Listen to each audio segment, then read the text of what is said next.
ঈদ মানেই প্রিয়জনের টান, আর সেই টানেই রাজধানী ঢাকাসহ দেশের বিভিন্ন শহর থেকে গ্রামের পথে ছুটছেন লাখো মানুষ। যাত্রীর চাপ এতটাই বেশি যে অনেকেই ট্রেনের ভেতরে জায়গা না পেয়ে ছাদে, দরজায় ঝুলে, এমনকি ইঞ্জিনের ওপর চড়েও বাড়ি ফিরছেন। প্রিয়জনের কাছে পৌঁছানোর তাড়নায় ঝুঁকিপূর্ণ ভ্রমণকেও যেন অনেকে মেনে নিচ্ছেন বাধ্য হয়ে। ভিতরে আসলে প্রচুর লোক, এই কারণে জায়গা পাইনি, আমি উপরে দিয়ে আসতে হয়েছে। ঢাকা থেকে এইভাবেই আসলেন? হ্যাঁ, কমলাপুর থেকে আসছি এইভাবে। আমরা নারায়ণগঞ্জ কমলাপুর স্টেশন থেকে আসছি। একটু কথা বলি, আপনি কি ছাদে চড়ে আসলেন? জি জি। কেন ছাদে চড়ে আসতে হলো? ছাদে অনেক মজা আছে, এর লেগে ছাদে আইছি। উত্তরাঞ্চলের অন্যতম প্রবেশদ্বার গাইবান্ধা রেলওয়ে স্টেশনেও দেখা যাচ্ছে ঘরমুখো মানুষের উপচে পড়া ভিড়।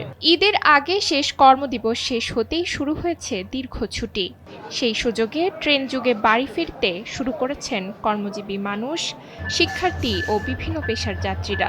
তবে অনলাইনে টিকিট পেতে ভোগান্তি পোহাতে হয়েছে যাত্রীদের। হ্যাঁ, কমলাপুর থেকে উঠেছি। টিকিট পেতে কোনো ভোগান্তি হয়েছিল? অনলাইনে তো একটু ভোগান্তি হয়, অনলাইনে অনেক কষ্ট করে টিকিট কাটতে হয়। আচ্ছা, তারপর সিট পেয়েছেন? সিট পেয়েছি, হ্যাঁ। একটা স্ট্যান্ডিং ভিড় ছিল, কিন্তু সিট পেয়েছি। স্টেশনে যাত্রীদের নিরাপত্তা নিশ্চিতে তৎপর রয়েছে আইন শৃঙ্খলা বাহিনী। ছাদে ভ্রমণ না করতে এবং অপরিচিত কারো কাছ থেকে খাবার বা পানীয় গ্রহণ না করতে যাত্রীদের সতর্ক করা হচ্ছে। স্টেশন মাস্টার জানান, ঢাকা থেকে আসা ট্রেনগুলোর কোনো শিডিউল বিপর্যয় নেই, নির্ধারিত সময়েই ট্রেন চলাচল করছে। শিডিউল বিপর্যয়, মোটামুটি শিডিউল বিপর্যয় নেই বললেই চলে।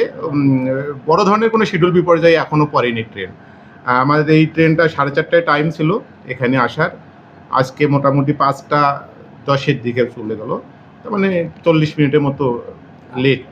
এই আঞ্চলিক রুটের যে ট্রেনগুলোর কথা বললেন, এই ট্রেনগুলো তো যাত্রী চাপ বেড়ে গেছে। হ্যাঁ, সবাই এক স্থান থেকে ওই স্থানে ঈদ করার জন্য যাতায়াত করছে। পাশাপাশি ট্রেনের শিডিউল বিপর্যয় নেই, এগুলো তো আমাদের আঞ্চলিক রুটের ট্রেন, এই ট্রেনগুলোতে শিডিউল বিপর্যয় নেই, নির্বিঘ্নেই চলাচল করছে। ঝুঁকি, ভিড় আর ভোগান্তি পেরিয়েও মানুষ ফিরছে নারীর টানে। কারণ ঈদ আনন্দ তখনই পূর্ণতা পায় যখন তা ভাগাভাগি করা যায় আপনজনদের সঙ্গে, এমনটাই বলছেন যাত্রীরা। গাইবান্ধা থেকে কাইসার রহমান রোমেলের পাঠানো তথ্যচিত্রে ডেস্ক রিপোর্ট, নুসরাত তালবিয়া।